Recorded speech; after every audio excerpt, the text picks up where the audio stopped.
I'm fascinated by the dream world we live in, our dreaming, sleep dreaming, and that moment of pre-sleep when the subconscious mind whirls up.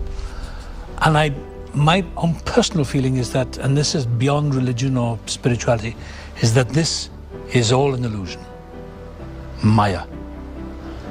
Because my life has been such. Sitting here tonight, 40 years ago, I wanted to come to the Actors Studio. None of it makes any logical left-brain sense to me. There have been books written about it, Jung wrote about it, that there's something in us that we deeply understand, deep in our nature, deeper than anything we can even begin to comprehend. And that certain moments in our life we get little signals, little flashes. I had one moment when I decided to change my life. Little flashes that says, it's yours if you want it.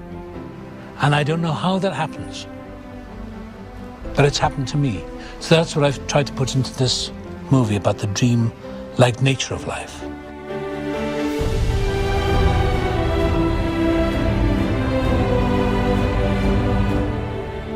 What do you think happens?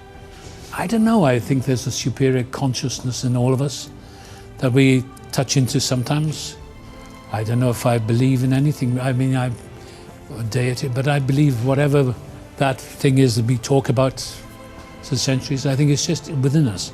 I mean, remarkable things have happened in my life by just wishing or asking for something, for a bit of help. And I don't believe, I'm an agnostic, I guess. Is there any way you can help me, or whatever? And there's something inside us that will respond, I believe. I really believe that. We have to make our lives, because life is tough. We have to believe in the power of life. My life in this acting game has just been one long drawn-out surprise. I'm surprised that I'm still here, for example. When I was a little kid, starting off in the YMCA, Port Talbot, having no idea what I was going to do, because I didn't know what else to do, sure beats working for a living. But I used to jump on the back of those double-decker buses and hold onto the white pole. I never wanted to go inside. I used to love swinging on the thing, you know, the wind in my face. And that's been a metaphor for my life in this business. There is no shortcut to happiness.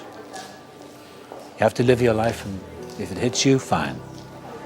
But it's a morality tale.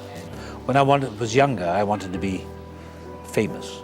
It all happened, and it doesn't feel any different. It's very pleasant, but I don't take it seriously. I take it all with a little grain of salt. We all sell ourselves to some degree, I think. I was told I sold my soul for Hollywood. Well, maybe that's true. I've been told that I sold out. Success doesn't necessarily bring you unhappiness. It can bring you a lot of happiness. It's relative. It depends how you handle it. And I think when you're younger, it's harder to handle. And as I've been around for some years, I think I've got a fairly good balance, but maybe that's pride talking. But I feel fairly balanced. I've been around the city block a few times, and you mellow out and you just don't take things too seriously. Do something new. You know, you can't stay in your comfort zone. That's what we all do. We get to a certain age, we all stay in our comfort zone with our recliners, watching television day in and day out. And when you get to a certain age, I'm going to be 70 at the end of the year, where I sit around watching television for the rest of my life because I've done it all, sitting on my laurel wreath. It's not worth it. I mean, life's so short. There's such glorious images in the world, and such horror as well, that I want to see it all. And so I've moved out of my comfort zone. It's essential for me. Otherwise, I may as well die. So I've done it. I've broken every rule in the book, and not out of malice or any telling anyone that I'll show you. I did it to show myself. I've shown myself. I looked in the mirror. I thought, I'll show you one day. And I've done something completely new. I wrote the music, and I feel limitless. You know, anything with faith, you can move mountains, and trust and let go and all that sort of thing. You know, and I used to just throw myself into it. And then when the negatives came to my mind, I would positive sounds in my head. You know, I'd say I can do it. You know, and I used to meditate and visualize myself doing it. And I used to visualize myself on like a kind of try and visualize myself doing those sort of fanning cards and springing them, and gradually, surprising the power of mind. What happens? You know, your muscles begin to respond.